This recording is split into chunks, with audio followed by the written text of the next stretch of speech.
ሰላም ጤና ይስጥልኝ የቮያ ቴሌቪዥን ተከታታዮች ለዕለተ እሁድ ያልናቸውን ዜናዎች ይዘን መጥተናል። አብራችሁን ቆዩ። በጅቡቲ የተከሰከሰው የአሜሪካ ድሮን የትራይ ቴክኒክ ብልሽት ወይስ የሀያላኑ ድብቅ ኤሌክትሮኒክስ ጦርነት ማሳያ? በአፍሪካ ቀንድ የጂኦፖለቲካዊ ትኩሳት ማዕከል በሆነችው ጅቡቲ በአሜሪካ የጦር ሰፈር ቻቤሊ አየር ማረፊያ አቅራቢያ ዘመናዊ ሆነው የአሜሪካ MQ-9A ድሮን መከስከሱ ተሰምቷል። የአሜሪካ ኤምባሲ ክስተቱን የአውሮፕላን አደጋ በሚል አጠቃላይ ቃል ለማለዘብ ቢሞክርም ከስፍራው የሚወጡ መረጃዎች ግን አደጋው አሜሪካ ለአፍሪካ ቀንድ የስለላና የጥቃት ተልእኮች በምትጠቀምበት ቁልፍ ድሮን ላይ የደረሰ መሆኑን አጋልጧል። የክስተት ከተራ አደጋነት ባለፈ በርካታ ሴራዊ ትንተናዎችና ክሪቲካል ጥያቄዎችን እያስነሳ ይገኛል። በጅቡቲ የአሜሪካ ኤምባሲ ባወጣው መግለጫ ክስተቱ በምርመራ ላይ መሆኑን ጠቅሶ በሰውም ሆነ በንብረት ላይ የደረሰ ጉዳት አለመኖሩን አስታውቋል። ይሁን እንጂ ኤምባሲው ህዝቡ ከአካባቢው እንዲርቅ አጥብቆ ማሳሰቡ እንዲሁም ለጥያቄዎች ምላሽ የመስጠቱን ኃላፊነት በቀጥታ ለአፍሪካ አዝመተው ከጀርባ የተደበቀ ሚስጥር ሊኖር እንደሚችል አመላካች ሆኗል። የአሜሪካ ድሮኖች በጅቡቲ መከስከስ አዲስ ክስተት አይደለም። አሜሪካውያን ከካምፕ ሎሞኒና ቻቤሊ በሚያነሷቸው አውሮፕላኖች ላይ ተመሳሳይ አደጋዎች አጋጥመው ያውቃሉ። በተለይም እንደ አውሮፓውያን አቆጣጠር በ2018 በጅቡቲ ከሚገኘው የቻይና የጦር ሰፈር በተተኮሰ ኃይለኛ የሌዘር ብርሃን የአሜሪካ አብራሪዎች እይታ ላይ ጉዳት መድረሱን አሜሪካ በይፋ መክሰሷ አይዘነጋም። በተጨማሪም በ2021 በተመሳሳይ ሁኔታ የMQ-9 ድሮን በጅቡቲ መከስከሱ ተመዝግቧል።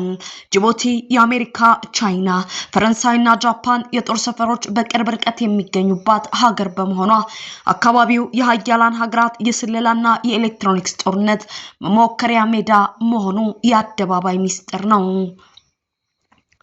የአሁኑ የድሮን መከስከስ በባህላዊ የጦርነት ሳቢ ሳይሆን በዘመናዊው ድብቅ ጦርነት መነጽር ሲታይ የተለያዩ አንገብጋቢ ጥያቄዎችን ያስነሳል።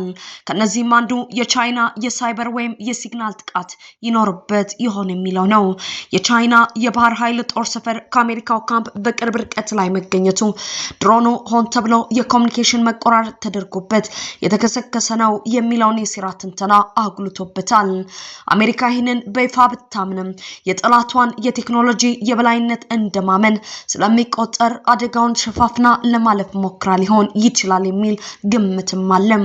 በሌላ በኩል የቀይ ባህሩ ቀውሶችና የሁቲዎች እጅስ የሚለው ጉዳይም አብሮ ይነሳል። የየመን ሁቲዎች በቀይ ባህርና በኤደን ባህረ ሰላጤ የሚያደርጉትን እንቅስቃሴ ለመሰለል የድሮን ትልቅ ሚና አለው። ሁቲዎች ወይም ከጀርባቸው ያለው የኢራን ቴክኖሎጂ ድሮንን ከርቀት ጠልፈው የመጣል አቅም ፈጥረው ይሆን የሚለው ጥያቄ የብዙዎችን ትኩረት ስቧል።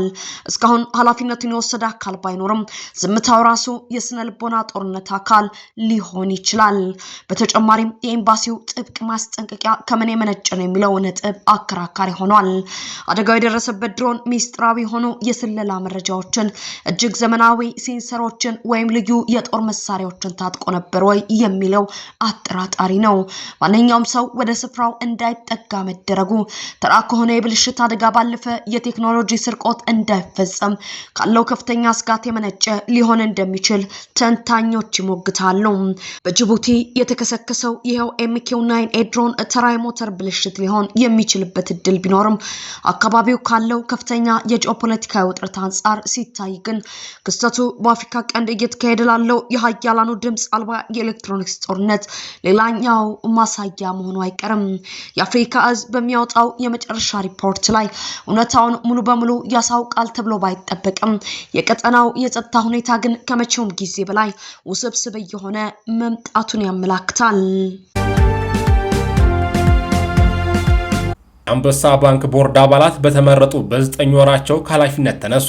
ለወራት ያህል በውዝግብ ውስጥ የቆየው አንበሳ ባንክ ጠቅላላ ጉባኤን አካሂዷል። በትናንትናው ዕለት በአዲስ አበባ ከተማ በሚገኘው አድዋ መታሰቢያ ሙዚየም በተከናወነው በዚህ ጉባኤ አዳዲስ የዳይሬክተሮች ቦርድ አባላት ተመርጠዋል። ባንኩ የዛሬ 9 ወር ገደማ ባካሄደው ጠቅላላ ጉባኤ የዳይሬክተሮች ቦርድ አባላትን መምረጡ የሚታወስ ነው። ይሁንና የምርጫውን ውጤት ተከትሎ የተወሰኑ ባንኩ ባለአክሲዮኖች ለብሔራዊ ባንክ ቅሬታ ማስገባታቸውን ተከትሎ ብሔራዊ ባንክ ምርመራም አድርጎ ነበር። በምርመራውም በቦርዱ አባላት አባላት መካከል አለመግባባት መኖሩን መረዳቱን ጠቅሶ ይህም የባንኩን ህልውና አደጋ ውስጥ የሚከትና የባለ አክሲዮኖችን ፍላጎት የሚጎዳ ነው በሚል ድጋሚ ምርጫ እንዲከናወን መመሪያ መስጠቱን መዘገባችን አይዘነጋም። የትናንትናው ጠቅላላ ጉባኤ የተከናወነው ከዚህ በመነሳት ሲሆን በጉባኤው በተደረገው ምርጫ ከ9 ወራት በፊት ተመርጠው የነበሩት 11ዱም የዳይሬክተሮች ቦርድ አባላት ከኃላፊነት ተነስተው በምትካቸው አዳዲስ ተመርጠዋል። ከአዳዲሶቹ የቦርድ አባላት መካከል 8ቱ ከባለ አክሲዮኖች መካከል የተመረጡ ሲሆን እነሱም መኮንን ገብረዋህድ፣ ጸባል ሀዱሽ፣ ካሳይ ገብረ ሚካኤል፣ ግዛው አማረ፣ ካሳይ ኃይሌ፣ ቴዎድሮስ አማረ፣ መኩሪያ ለማየሁና የባንኩ የብድር ክፍል ኃላፊ ፌቨን ቢኒያም ናቸው። ገለልተኛ የቦርድ አባል በመሆን ኃይለማርያም ግዴ፣ ኪሮስ ሀብቱ፣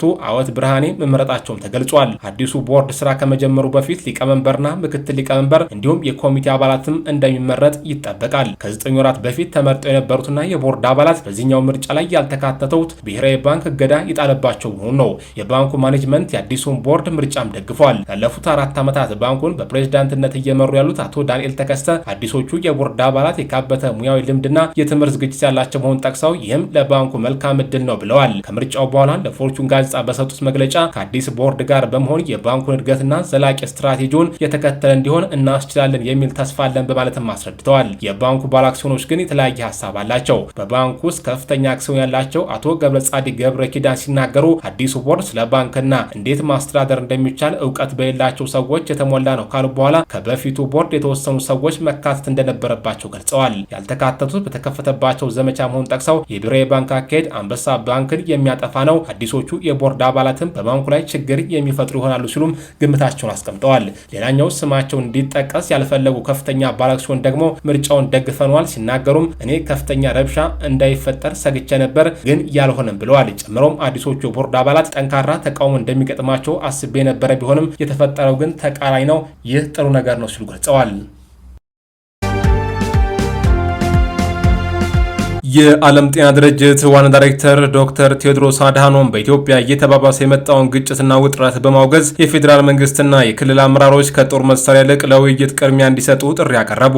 ዶክተር ቴዎድሮስ በኤክስ ገጻቸው ባወጡት ወቅታዊ መልእክት ሀገሪቱ አሁን ላይ የምትገኝበትን አሳሳቢ የጸጥታ ሁኔታ በዝርዝር አስቀምጠዋል። በመልእክታቸውም ላለፉት 3 ዓመታት በአማራ ክልል የተካሄደው የትጥቅ ግጭት ስፍር ቁጥር የሌለው የሰው ህይወት መቅጠፉን አስታውሰዋል። በተጨማሪም ኦሮሚያ ክልል መድማቱን እንደቀጠለ፣ ትግራይ ዳግም ወደ ግልጽ ጦርነት አፋፍ መገፋቱን፣ አፋር ክልል ወደዚሁ ግጭት መሳቡን እንዲሁም ቤኒሻንጉል ጉሙዝ አሁንም በከፍተኛ ሁከት ውስጥ መቆየቱን በመግለጽ የችግሩን ሀገር አቀፍ አድማስ አብራርተዋል። ይህ አሳሳቢ ሁኔታ ይበቃል በማለት በጽኑ የተቃወሙት ዶክተር ቴዎድሮስ የፌዴራል መንግስቱና ሁሉም የክልል አመራሮች ከጠመንጃ ይልቅ ውይይትን እንዲመርጡና እውነተኛ የፖለቲካ መፍትሄዎችን በቁርጠኝነት እንዲፈልጉ አሳስበዋል። በመጨረሻም ጦርነት ሞትን፣ ውድመትን፣ መፈናቀልና ጦትን ብቻ ይዞ እንደሚመጣ በማስጠንቀቅ የኢትዮጵያ ህዝብ ከዚህ ሁሉ መከራ የተሻለ ሰላማዊ ህይወት እንደሚገባው አስረግጠው ተናግረዋል። አቶ ጌታቸው ረዳ ባወጡት ዘለግ ያለ መግለጫ የህወሓት አመራር ከፌዴራል መንግስቱ ጋር ያለው ልዩነት በሰላማዊ መንገድ መፍታት እንደማይችል በይፋ ማወጁና የትግራይ ህዝብ ደህንነት የሚረጋገጠው በብልጽግና ፓርቲ መቃብር ላይ ብቻ ወደሚል አደገኛ የጦርነት አቋም መሸጋገሩን ገልጠዋል። ለወራት ሲካሄድ የነበረውን የህወሓት አመራሮች ጥምረት አሁን ላይ የአደባባይ ሚስጥር መሆኑን የገለጹት አቶ ጌታቸው አመራሩ የፕሪቶሪያውን የሰላም ስምምነት አጥብቀው ከሚቃወሙ የውጭና የውስጥ ኃይሎች በተለይም ከአስመራው መንግስት ጋር በይፋ መስራት መጀመሩን አስታውቀዋል። ዶክተር ደብረጽዮን ግብረ አበሮቻቸው በስም የጠቀሱት አቶ ጌታቸው የቡድን ዓላማ ምዕራብ ትግራይን በሰላማዊ መንገድ ማስመለስ ሳይሆን አዲስ አበባ ያለውን የፌዴራል መንግስት በኃይል መገልበጥ መሆኑ አብራርተዋል። ይህ የፌዴራል መንግስቱን የመገልበጥ ህልም ፈጽሞ ሊሳካ የማይችል መሆኑ የገለጹት አቶ ጌታቸው ነገር ግን ሙከራው በቀጠናው ሰላምና በትግራይ ህዝብ ህልውና ላይ የሚያስከትለው አደጋ እጅግ የከፋ እንደሚሆን አስጠንቅቀዋል። በቅርቡ በሸረና አካባቢ የተፈጠረውን ግጭት በማሳያነት ያነሱት አቶ ጌታቸው ሁኔታው ምን ያህል አደገኛ ደረጃ ላይ እንደደረሰ አመላካች ነው ብለዋል። በወቅቱ በቁጥጥር ስር ከፍተኛ የጦር መሳሪያ የዚህ አደገኛ ጨዋታ የመጨረሻ ግብ የትግራይን ህዝብ ችግር መፍታት ሳይሆን የኢትዮጵያን መንግስት ማፍረስ መሆኑን በግልጽ ያሳያል ብለዋል። ወደ ትግራይና ሌሎች የሀገሪቱ ክፍሎች በድብቅ የሚደረገው የከባድ የጦር መሳሪያ ዝውውር በአፍሪካ ቀንድም የሰላም ጥረት ላይ የተጋረጠ የቅርብ አደጋ መሆኑን አክለዋል። አቶ ጌታቸው የትግራይ ሰራዊት አባላት ለጥቂት ጦርነት እንደ ጡረታ እቅዳቸው ለቆጠሩ ወንጀለኞች ሲሉ ህይወታቸውን እንዳያባክኑና አመራሮችን ይበቃል እንዲሉም ጥሪ አቅርበዋል። የኤርትራው ፕሬዝዳንት ኢሳያስ አፈወርቂ የህወሓት አመራሮችን እንደ መጠቀሚያ በማድረግ በማድረግ በትግራይና በአማራ እናቶችና ህጻናት ደም ትግራይን የመከላከያ ቀጠና ለማድረግ እየሰሩ መሆኑን አጋልጠዋል። በተጨማሪም የፌዴራል መንግስቱ ለፕሪቶሪያው ሰላም ስምምነት ሙሉ ትግበራ ቁርጠኛ ሆኖ እንዲቀጥል ለሚደረጉ ተደጋጋሚ ትንኮሳዎች ትዕግስት እንዲያሳይና ለሰላም የሚሆኑ በሮችን ሁሉ ክፍት አድርጎ እንዲቆይም ጠይቀዋል። አቶ ጌታቸው በጦርነት ዝግጅት ፊት ዝምታን መምረጥ ከተባባሪነት እንደማይለይ በማሳሰብ ዓለም አቀፉ ማህበረሰብ አስቸኳይ እርምጃዎች እንዲወስድ አሳስበዋል። እነዚህ እርምጃዎች መከላከል፣ የድንበር አቋራጭ እንቅስቃሴዎችን ለማረጋገጥ የሳተላይትና የመሬት ላይ ክትትል ማሰማራት፣ ግጭት ለሚቀሰቅሱ ወታደራዊና የፖለቲካ ተዋናዮች ተጠያቂነትን ማስፈን እንዲሁም የሲቪሎችን ደህንነት ማስቀደምና በቀጠናው ካሉ ሁሉም ኃይሎች ሙሉ ወታደራዊ ግልጽነት መጠየቅ የሚሉት በዋናነት ይገኙበታል። ሳውዲ አረቢያ 160 ኪሎ ግራም ጫት ይዘው ወደ ሀገሯ ሊገቡ የሞከሩ 8 ኢትዮጵያንን በቁጥጥር ስር መዋሏን አስታወቀች። የሳውዲ አረቢያ የጸጥታ አካላት ዛሬ ባወጣው መግለጫ በዚህ ሳምንት በተደረገ የጸረ አደንዛዥ እጽ ዘመቻ በጠቅላላ 293 ኪሎ ግራም ጫት፣ 16 ኪሎ ሐሽሽ እና 37290 ታብሌቶችን በቁጥጥር ስር መዋላቸውን ገለጹ። መግለጫቸው በአሲር ግዛት የአልራብሃዋ ሴክተር ድንበር ጠባቂዎች 160 ኪሎ ግራም ጫት ይዘው በህገወጥ መንገድ ለመግባት የሞከሩ 8 ኢትዮጵያንን በቁጥጥር ስር እንደዋሉ ገልጸዋል። በአሲር በተደረገ ሌላ ዘመቻ ደግሞ አንድ የሳውዲ ዜጋ 133 ኪሎ ግራም ጫት መኪና ውስጥ ደብቆ መያዙን አስታውቀዋል። በሌላ በኩል በጂዛን በኩል ድንበር አልፎ ሊገባ የነበረ 16 ኪሎ ሐሽሽና 37290 ታብሌት በቁጥጥር ስር እንደዋለ ቢጠቅሱም ከዚህ ጋር በተገናኘ ስለታሰሩ ሰዎች ያሉት ነገር የለም። በሳውዲ አረቢያ ጫት በአደንዛዥ እጽነት የሚመደብ ሲሆን ይህንን ለማስገባት የሞከረ የሞት ቅጣት የሚተላለፍበት መሆኑ ይታወቃል። ባለፈው ወር ብቻ በዚህ ወንጀል ተከሰው ውሳኔ ከተላለፈባቸው ውስጥ ድስቱ በስቅላት የተቀጡ መሆኑ የሚታወስ ነው። ይህም በዚህ ዓመት ብቻ በሳውዲ አረቢያ የሞት ቅጣት ተፈጻሚ የሆነባቸው ኢትዮጵያን ቁጥር ከ20 በላይ አድርሶታል። በሌላ በኩል የሞት ፍርድ ተላልፎባቸው ቅጣታቸውን የሚጠባበቁ ኢትዮጵያን ቁጥር ወደ 200 እንደሚገመት መረጃዎች ያሳያሉ። በአዲስ አበባ የሚገኘው ኢትዮጵያ ሆቴል ሊፈርስ ነው። በአዲስ አበባ ብሔራዊ ቲያትር አካባቢ የሚገኘው የኢትዮጵያ ሆቴል በከተማው ውስጥ እድሜ ጠገብ ከሆኑ የሆስፒታሊቲ አገልግሎቶች መስጫዎች አንዱ ነው። የዚህ ሆቴል መከፈት ከአፍሪካ አንድነት ድርጅት ምስረታ ጋር ይያዛል። እንደ አውሮፓውያን አቆጣጠር በ1963 አዲስ አበባ የአፍሪካ አንድነት ድርጅትን ምስረታ ለማስተናገድ ዝግጅት ስታደርግ ትልቁ ስጋት ለተሳታፊዎች የሚሆኑ በቂ ሆቴሎች አለመኖራቸው ነበር። ከዚህ በመነሳት ለአፓርታማነት ሲገነቡ የነበረው ይህ ህንፃ ወደ ሆቴልነት እንዲቀየር ተደረገ።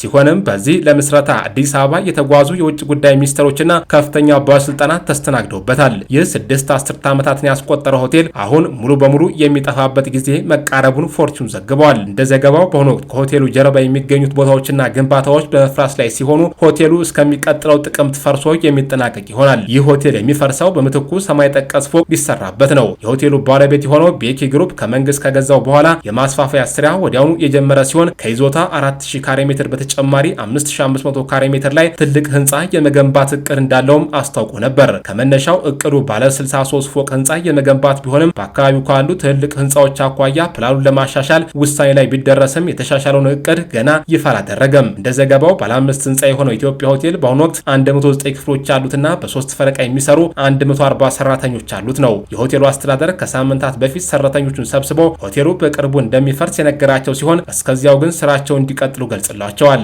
አንድ ስሙ እንዳይጠቀስ የፈለገ ሰራተኛ እንደተናገረው ሆቴሉ ከፈረሰ በኋላ የሰራተኛ ቅነሳ እንደማይኖር ቃል ተገብቶላቸዋል። ከሰራተኞች ውስጥ ብቃትና ልምድ ያላቸው በፊት ግሎባል ሆቴል ወደሚባለውና አሁን ኢትዮጵያ ሆቴል ቁጥር 2 ወደ ሆነው እንደሚዘዋወሩ የተነገራቸው ሲሆን ቀሪዎቹ ደግሞ በቢኬ ግሩፕ ውስጥ ወደሚገኙ ሌሎች ሆቴሎችና ድርጅቶች እንደሚገቡም ተገልጾላቸዋል። የአቶ በላይነህ ክንዴ ንብረት የሆነው ቢኬ ግሩፕ በአዲስ አበባ ካለው ቁጥር 2 ኢትዮጵያ ሆቴል በተጨማሪ በአዳማ የራስ ሆቴል ባለቤት ከመሆኑ በላይ በባህር ዳር ከተማ ሂልተን ሆቴል እየገነባ ነው። እንዲሁም በቅርቡ በደቡብ ወሎ ዞን ሎጎ ሐይቅ ሪዞርትን ስራ ማስጀመሩ ይታወቃል። ቤኬ ግሩፕ በ7 ከተሞች ውስጥ 22 ድርጅቶች አሉትና ከ5000 በላይ ሰራተኞችን የሚያስተዳድር ትልቅ ድርጅት ሲሆን የድርጅቱ ኮሚኒኬሽን ዳይሬክተር አቶ ሰጣኝ እንግዳ የኢትዮጵያ ሆቴልን ጉዳይ በተመለከተ ተጠይቀው አስተያየት ከመስጠት ተቆጥበዋል። ለጋዜጣው ሲናገሩም ገና ምንም ስራ ባልተጀመረበት ሁኔታ ስለማፍረስና ስለ አዲሱ ህንፃ የምናገረው የለም ብለዋል። የኢትዮጵያ ቅርስ ጥበቃ ባለስልጣን ዋና ዳይሬክተር ፕሮፌሰር አበባ አያሌው ግን የኢትዮጵያ ሆቴል መፍረስ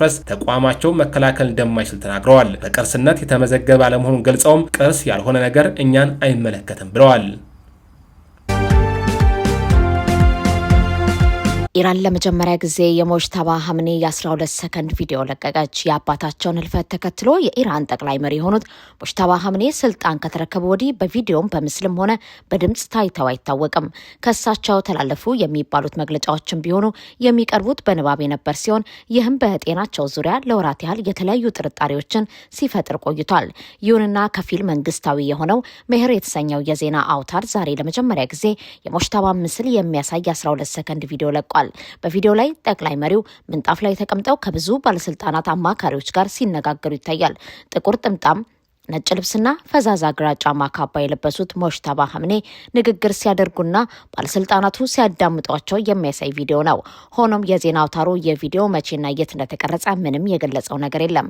ይህ ደግሞ ቪዲዮ ጠቅላይ መሪው አሁን ያሉበትን ትክክለኛ ሁኔታ የሚያሳይ ነው የሚለውን አጠራጣሪ አድርጎታል። ይህ በእንዲህ እንዳለ የኢራን ፕሬዝዳንት ማሱድ ፐዝኬሺያን በዚህ ሳምንት በሰጡት መግለጫ ከጠቅላይ መሪው ጋር ግንኙነት ማድረግ በጣም አስቸጋሪ ነው ማለታቸው ይታወሳል። ይሁንና በአስቸጋሪ ሁኔታም ቢሆን አግኝተው ለማነጋገር መቻላቸውን ገልጸው ነበር። ሳውዲ አረቢያ ቀይ ባህር ውስጥ በአዲስ ግንባር ጥቃት ደረሰባት። በኢራን የሚደገፉት የየመን ሁቲ ታጣቂዎች በቀይ ባህር ውስጥ አዲስ ግንባር ከፍተው ጥቃት መፈጸማቸው ዘግቧል። በዛሬው ጥቃት በቀይ ባህር ጠረፍ ላይ በጂዛን ግዛት የሚገኘው የሳውዲ አረቢያው አርማኮ ነዳጅ ማጣሪያ የተመታ ሲሆን በየመን መንግስት ቁጥጥር ስር የሚገኘው ሞቻ ከተማም ድብደባ ተፈጽሞበታል። የሁቲ ወታደራዊ ቃል አቀባይ ያህሪ ሳሪ በሰጡት መግለጫ በጂዛን ውስጥ የሚገኘውን አምራኮ ነዳጅ ማጣሪያ ኢላማ ያደረገ የድሮን ጥቃት አካሂደን በትክክል ኢላማችንን አሳክተናል ብለዋል። የሳውዲ ኢነርጂ ሚኒስቴር ባወጣው መግለጫ በነዳጅ ማጣሪያው ላይ እሳት ቃጠሎ መድረሱን ገልጾ በሰው ላይ ምንም ጉዳት ሳይደርስ ማጥፋት እንደተቻለ አስረድቷል። የእሳት ቃጠሎ መንስኤ ምን እንደሆነ ግን ያለው ነገር የለም። በሌላ በኩል በየመን ምዕራባዊ ግዛት ቀይ ባህር ጠረፍ ላይ የሚገኘው ሞቻ ከተማ በ21 ባላስቲክ ሚሳኤሎችና ድሮኖች ድብደባ ተፈጽሞበታል። የሁቲ ታጣቂዎች በዚች የወደብ ከተማ ላይ በፈጸሙት በዚህ ድብደባ የደረሰው ጉዳት ይፋ ያልሆነ ቢሆንም ዋነኛ ዓላማው የወደቡን መሰረተ ልማቶች ከጥቅም ውጭ ማድረግ እንደሆነም ተዘግቧል። ኔታንያሁ የትራምፕ ባለ 15 ነጥብ የጋዛ የሰላም እቅድ ውድቅ አደረጉ። የእስራኤል ጠቅላይ ሚኒስትር ቤንጃሚን ኔታንያሁ የአሜሪካው ፕሬዝዳንት ዶናልድ ትራምፕ ያቀረቡት ባለ 15 ነጥብ የጋዛ የሰላም እቅድ ውድቅ ማድረጋቸውን አስታወቁ። ጠቅላይ ሚኒስትሩ እሁድ ዕለት ለካቢኔያቸው እንደገለጹት ሐማስ ሙሉ በሙሉ እና እውነተኛ በሆነ መንገድ ትጥቁን እስካልፈታ ድረስ የእስራኤል ጦር ከጋዛ ምንም አይነት የማፈግፈግ እርምጃ አይወስድም። የትራምፕ የሰላም ቦርድ ባለፈው ወር ሐማስና ሌሎች ታጣቂዎች ትጥቅ እንዲፈቱ ስምምነት ላይ መድረሱን ይፋ አድርጎ ነበር። ሆኖም ሐማስ ከባድ መሳሪያዎችን የሚያስረክበው እስራኤል ጥቃቷን ሙሉ በሙሉ አቁማ ጦሯን ከጋዛ ስታስወጣ ብቻ መሆኑን በመግለጽ ቡድኑ ለ15 ነጥብ የሰላም እቅድ ትግበራ አሁንም ቁርጠኛ መሆኑን አስታውቋል። የእስራኤል መንግስት የወሰደው ይህ አቋም ግን ባለፈው ዓመት መስከረም ወር ይፋ ለተደረገው የትራምፕ የሰላም እቅድ ትልቅ እንቅፋት ሆኗል። ኔታንያሁ የቅርብ አጋራቸው የሆነችውን አሜሪካን ላለማስከፋት ቢጠነቀቁም በቀጣይ ከሚካሄደው የእስራኤል ምርጫና ከቀኝ ዘመም የቅንጅት አጋሮቻቸው በሚደርሳቸው ከፍተኛ ጫና የተነሳ በጋዛ ጉዳይ ላይ ለመላላት ፈቃደኛ እንዳልሆኑ ታይቷል። እንደ አውሮፓውያን አቆጣጠር በጥቅምት 7 2023 ሐማስ በእስራኤል ላይ በከፈተው ጥቃት 1200 ሰዎች ተገድለው ከተቀሰቀሰው ጦርነት ወዲህ በእስራኤል ያጸፋ እርምጃ ከ73,000 በላይ ፍልስጤማውያን መገደላቸውንና 1.9 ሚሊዮን ማለትም 90% የጋዛ ነዋሪ መፈናቀሉን የተባበሩት መንግስታት ድርጅት መረጃ ያሳያል። የብሪቲሽ ኢንተርናሽናል ትምህርት ቤት ወላጆች ባልተመጣጠነ የክፍያ ጭማሪ ምክንያት ተቃውሞን ፍርድ ቤት አቆሙ። በአዲስ አበባ የሚገኘው የብሪቲሽ ኢንተርናሽናል ትምህርት ቤት BIS ወላጆች ትምህርት ቤቱ በቂ ውይይት ሳያደርግ ተግባራዊ አድርጎታል ባሉት ከፍተኛ የትምህርት ክፍያ ጭማሪ ምክንያት ተቃውሞን ክስ መስርተውበታል። ይህ የህግ ክርክር በኢትዮጵያ እያሻቀበ ከመጣው የዋጋ ግሽበትና የኑሮ ውድነት አኳያ በግልና ዓለም አቀፍ ትምህርት ቤቶች የክፍያ ስርዓት ላይ ሰፊ አገራዊ ትኩረት ስቧል። ወላጆች እንደሚያስረዱት ትምህርት ቤቱ በ2026ና 2027 የትምህርት ዘመን እስከ 36% የሚደርስ ጭማሪ ያደረገ ሲሆን ይህም በቋሚ ገቢ በሚተዳደሩ ቤተሰቦች ላይ ሊሸከሙት የማይችሉት ከባድ የፋይናንስ ጫና ፈጥሮባቸዋል። የክፍያ ጭማሪውን አስደንጋጭነት በተመለከተ አንድ ወላጅ እንደገለጹት በ2025/26 የትምህርት ዘመን 26,000 ብር የነበረው ዓመታዊ ክፍያ በሁለት ዓመት ውስጥ ብቻ ከ100% በላይ በማደግ ከ60,000 ብር በላይ ሆኗል። የክፍያ መጠኑ እንደየክፍሉ ደረጃው የሚለያይ ቢሆንም በአማካይ በእያንዳንዱ ተማሪ ላይ በየሩብ ዓመቱ በየአመቱ ከ11000 እስከ 12000 ብር ተጨማሪ ወጪ ማስከተሉ ተገልጿል። በትምህርት ተቋማት የቁጥጥር መመሪያ መሰረት ትምህርት ቤቶች የክፍያ ማስተካከያ ከማድረጋቸው በፊት የትምህርት ዘመኑ ከማለቁ 3 ወር አስቀድመው ከወላጆች ጋር መመካከር ቢገባቸውም የትምህርት ቤቱ አስተዳደር ይህንን ህጋዊ አሰራር መጣሱን ወላጆች ለፌዴራል መጀመሪያ ደረጃ ፍርድ ቤት ቦሌ ምድብ ችሎት ባቀረቡት አቤቱታ አብራርተዋል። ፍርድ ቤቱ በሰጠው ትዕዛዝ መሰረት የትምህርት ቤቱ አስተዳደር 8 ቅርንጫፎችን ከሚወክሉ 15 አባላት ካሉት የወላጆች ኮሚቴ ጋር ድርድር ቢቀመጥም ስምምነት ላይ መድረስ አልተቻለም። ወላጆች ጭማሪው በ2 ዓመት ተከፋፍሎ ከ15 እስከ 20 በመቶ ብቻ እንዲሆን ያቀረቡትን 2 አማራጮች የመፍትሄ ሀሳቦች የትምህርት ቤት አስተዳደር እየጨመረ የመጣው የማስኬጃ ወጪ ለመሸፈንና የትምህርት ጥራትን ለማስጠበቅ ያደረኩት ጭማሪ አስፈላጊ ነው በሚል ውድቅ አድርጎታል። ትምህርት ቤቱ ምንም አይነት የክፍያ ቅናሽ ለማድረግም ሆነ ድርድር ለመቀጠል ፈቃደኛ ባለመሆኑ ወላጆች የጀመሩትን የህግ ሂደት እንደሚቀጥሉ አረጋግጠዋል። ይህ በፍርድ ቤት በመታየት ላይ የሚገኘው ጉዳይ የትምህርት ቤቱና የወላጆች ግጭት ከመፍታት ባለፈ በኢትዮጵያ ውስጥ የሚገኙ የግል ትምህርት ቤቶች የክፍያ ስርዓት እንዴት መመራት እንዳለበት ትልቅ የህግ ቅድመ ሁኔታ ያስቀምጣል ተብሎ ይጠበቃል። የትምህርት ቤቶች የፋይናንስ አዋጭነትና የወላጆች የመክፈል አቅም ሚዛኑን በጠበቀ መልኩ እንዲጓዝ እንዲሁም የተቋማት ግልጽነትና ተጠያቂነት እንዲሰፍን የፍርድ ቤቱ የመጨረሻ ውሳኔ ወሳኝ ሚና ይኖረዋል። በዳውሮ ዞን ገና ወረዳ ውስጥ ለአርሶ አደሩ የተመደበ የአፈር ማዳበሪያ በህገወጥ መንገድ ሲዘዋወር በቁጥጥር ስር መዋሉ ከፍተኛ የህዝብ ቁጣና ጥያቄ አስነስቷል። ማዳበሪያ ለገበሬው የህይወት መሰረትና የምርት ማሳደጊያ ዋነኛ ግብዓት በሆነበት በአሁኑ ወቅት ምርቱን ከተመደበለት ዓላማ ውጪ በህገወጥ መንገድ ማዘዋወር አርሶ አደሩን ለከፋ ችግር የሚዳርግና በህዝብ ላይ እንደተፈጸመ ከባድ በደል የሚቆጠር ነው። የአፈር ማዳበሪያ አቅርቦት መጓደል በግብርናው ዘርፍ ላይ የሚያደርሰው ጉዳት ቀላል አይደለም። አርሶ አደሩ በትክክለኛው የትራክተር ና የዘር ወቅት ማዳበሪያ ካላገኘ የምርት መቀነስ፣ የኑሮ ጫና መባባስና አጠቃላይ የምግብ ዋስትና ቀውስ ሊገጥመው ይችላል። በመሆኑም ይህ የህዝብና የሀገር ሀብት ለግል ጥቅም ሲባል በህገወጥ መንገድ ሲመዘበር ጉዳዩን በቸልታ ማለፍ ፈጽሞ ተገቢ እንዳልሆነ ማህበረሰቡ አበክሮ እያሳሰበ ይገኛል። ይህንን ድርጊት ተከትሎ በጉዳዩ ላይ ጥብቅና እውነተኛ ምርመራ ተደርጎ በወንጀሉ የተሳተፉ ግለሰቦችም ሆነ የጥቅም ተካፋዮች ማንነት በህግ አግባብ ተጣርቶ ተጠያቂነት እንዲሰፍን ጠንካራ የህዝብ ጥያቄ እየቀረበ ነው። ለሁሉም እኩል ሊሆን እንደሚገባ ና የህዝብን ሀብት የሚያባክን ማንኛውም አካል በህግ ፊት ያለምንም አድሎ ሊጠየቅ እንደሚገባ ተጠቁሟል። የህዝብ ሀብት በምንም አይነት መስፈርት የግል መጠቀሚያ ሊሆን አይችልም። ፊትም መሰል ማጭበርበሮች እንዳይከሰቱ የማዳበሪያ ስርጭት ሂደቱ ከመነሻው እስከ መድረሻው ድረስ ግልጽነት ያለውና ጥብቅ የክትትል ስርዓት የተዘረጋለት መሆን እንዳለበት ተመላክቷል። ለአርሶ አደሩ የተመደበው ሀብት መንገድ ላይ እንዳይመዘበር የሚመለከታቸው የመንግስት አካላት ኃላፊነታቸውን በታማኝነት በቅንነት ሊወጡ ይገባል። የአርሶ አደሩን ተስፋ የሚያጨልምና የሀገርን አጠቃላይ ልማት ወደ ኋላ የሚጎትት ይህ አይነቱ ህገወጥ ተግባር በአፋጣኝ ሊቆም ይገባል። ጅቡቲ በመሰረተ ልማት ስም ከገባችበት የዕዳ ማጥ እንድትወጣና የፋይናንስ ቁጥጥሯን እንድታጠብቅ ተመከረች። የአፍሪካ ኢንቨስትመንት ባንክ ባወጣው አዲስ የኢኮኖሚ ትንተና ጅቡቲ በመሰረተ ልማት ግንባታ ላይ ያደረገችው ከፍተኛ መዋለ ንዋይ ሀገሪቱን ለአደገኛ የዕዳ ጫና እንዳጋለጣትና የመንግስት የፋይናንስ መተጣጠፍ አቅም ከፍተኛ እንዳዳከመው አስጠንቅቋል። በ2025 የሀገሪቱ የውጭ ዕዳ ከጠቅላይ አገራዊ ምርት 64 በመቶ የደረሰ ሲሆን መንግስት ከዚህ የዕዳ አዙሪት ለመውጣት የዕዳ ቁጥጥሩን ማጥበቅ፣ የመንግስት የልማት ድርጅቶችን አሰራር ማሻሻልና የአገር ውስጥ ገቢ አሰባሰቡን በአፋጣኝ ማሳደግ እንዳለበት ባንኩ አሳስቧል። ሀገሪቱ በቀይ ባህርና ከኢትዮጵያ ጋር ባላት ስትራቴጂካዊ የንግድ ትስስር ምክንያት የተሻለ የኢንቨስትመንት ደረጃ ቢሰጣትም የዕዳ ዘላቂነት ጉዳይ ግን አሁንም አሳሳቢ ሆኖ ቀጥሏል። ሪፖርቱ በመንግስት የልማት ድርጅቶች ላይ ጠንካራ የፋይናንስ ክትትልና የዕዳ ጣሪያ እንዲጣል እንዲሁም ግልጽ የኢኮኖሚ የፋይናንስ ትርፍ የሚያስገኙ የመሰረተ ልማት ፕሮጀክቶችን ከመጀመር መንግስት እንዲቆጠብ ክሪቲካል የሆነ ማሳሰቢያ ሰጥቷል። ከዚህ በተጨማሪ የግብር ነጻ መብቶችን ስርዓት ማስያዝና የተጨማሪ እሴት ታክስ አሰባሰብን በማሻሻል የሚገኘውን ተጨማሪ ገቢ ዕዳን ለመክፈልና ለመሰረታዊ ማህበራዊ መሰረተ ልማቶች ማዋል እንደሚገባ ተጠቁሟል።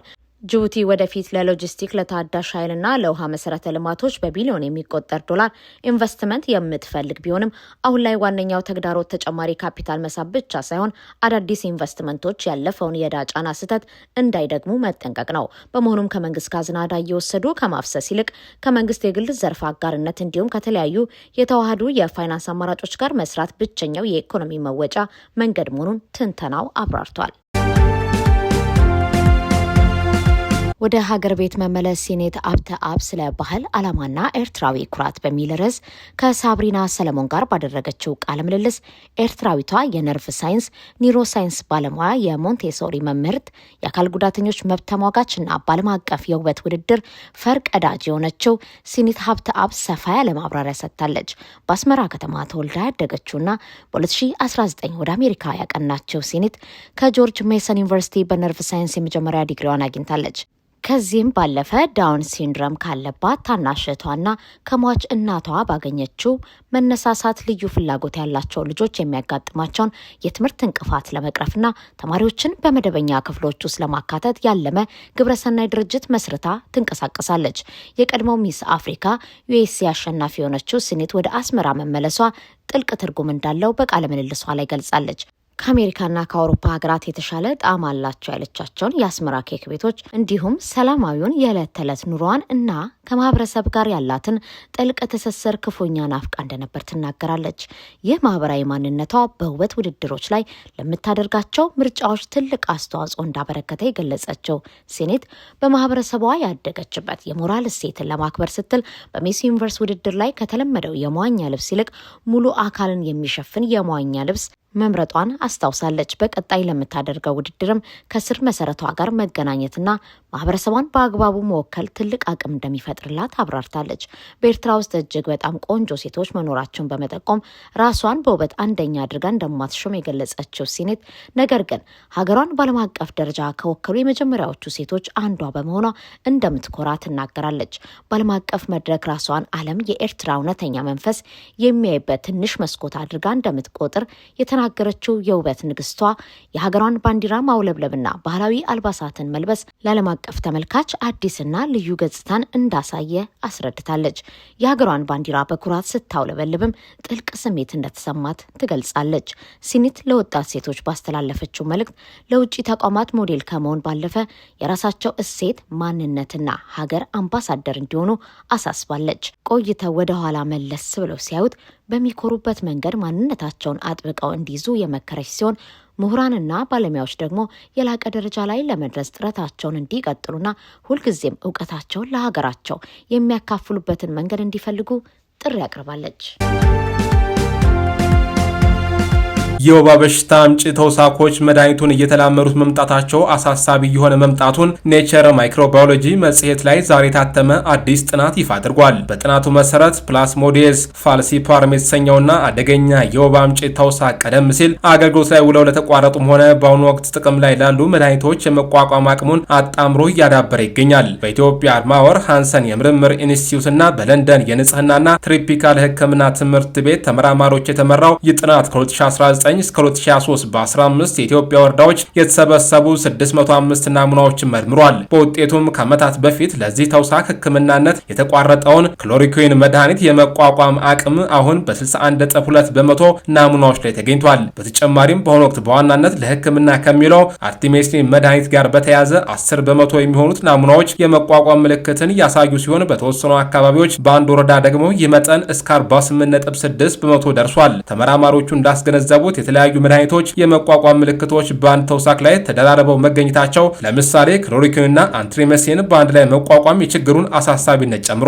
በመሆኑም ወባና የመድኃኒት የመቋቋም አቅሙን ለመቆጣጠር አንድ አይነት ወጥ አሰራርን ከመከተል ይልቅ እንደየአካባቢው ተጨባጭ ሁኔታ የተለየና ጥብቅ ክትትል የታከለበት ስትራቴጂን መተግበር አስፈላጊ መሆኑን ጥናቱ አጽንኦት ሰጥቷል። የኢራን አብዮታዊ ዘብ ዛሬ ሁለት ባወጣው መግለጫ አሜሪካ ለጦርነት ጉዳት ካሳ መክፈልን ጨምሮ ከዚህ ቀደም የተቀመጡትን ቅድመ ሁኔታዎች እስካላሟላች ድረስ ለዓለም ኢኮኖሚ ወሳኝ የሆነውን የሆርሙዝ ባህረ ሰላጤን እንደማይከፍት አስታውቋል። ኢራን፣ አሜሪካና እስራኤል ባለፈው የካቲት ወር መጨረሻ ላይ ጥቃት ከፈጸሙበት ጊዜ አንስቶ በባህረ ሰላጤው ላይ ከበባ ያደረገች ሲሆን መርከቦች በምትፈልገው መስመር ካላለፉ ጥቃት በመፈጸምና ቀረጥ ለማስከፈል ጥረት እያደረገች ትገኛለች። የኢራን የውጭ ጉዳይ ሚኒስትር አባስ አርጋቺ ከኦማን ጋር በባህረ ሰላጤው የትራንስፖርት መስመር አጠቃቀም ዙሪያ የሚደረገው ውይይት የመጨረሻው ምዕራፍ ላይ መድረሱን ጠቁመው ነገር ግን መስመሩ ሙሉ በሙሉ ክፍት የሚሆነው ሌሎች ቅድመ ሁኔታዎች ሲሟሉ መሆኑን ገልጸዋል። የኢራን ብሔራዊ ደህንነት ኃላፊ መሐመድ ባጋር ዞልጋደር በበኩላቸው አሜሪካ በሊባኖስ፣ ፍልስጤም፣ የመንና ኢራቅ የምታደርገውን ጦርነት እንድታቆም፣ የኢራን ወደቦች ላይ የተጣለው ገዳና ማዕቀብ እንዲነሳ፣ የታገዱ ሀብቶች እንዲለቀቁና የጦርነት ካሳ እንዲከፈል ጠይቀዋል። በሌላ በኩል በሆርሙዝ ባህረ ሰላጤ ላይ የሚደረገው የመርከብ ጉዞ በከፍተኛ ደረጃም ቀንሷል። የተባበሩት አረብ ኤምሬት የውጭ ጉዳይ ሚኒስተር በአቡዳቢ ብሔራዊ የነዳጅ ኩባንያ ነዳጅ ጫኝ መርከቦች ላይ ኢራን የፈጸመችውን የሚሳኤል ጥቃትም አውግዟል። የኦማን የውጭ ጉዳይ ሚኒስተርን በበኩሉ ኢራንን በስም ባይጠቅስም በመርከቦች ላይ የሚደርሰውን ተደጋጋሚ ጥቃት ኮንኗል። ዓለም አቀፍ ሕጎች በእንደዚህ አይነት የባህር መስመሮች ላይ ቀረጥ ማስከፈልን ይከለክላሉ። በተያያዘ ዜና የቱርክ የውጭ ጉዳይ ሚኒስተር ሃካን ፊዳን ቱርክ፣ ሳውዲ አረቢያና ፓኪስታን ቀጠናውን ለማረጋጋት በፈጠሩት የጋራ መከላከያ ስምምነት ውስጥ ግብጽም ትቀላቅላለች የሚል እምነት እንዳላቸው ተናግረዋል። ይህ ስምምነት በአንዱ አባል ሀገራት ላይ የሚሰነዘርን ጥቃት በሁሉም ላይ እንደተሰነዘረ በመቁጠር የጋራ መከላከያ ለማጠናከር ያለመ መሆኑን የፓኪስታን የውጭ ጉዳይ ሚኒስትር አስታውቋል።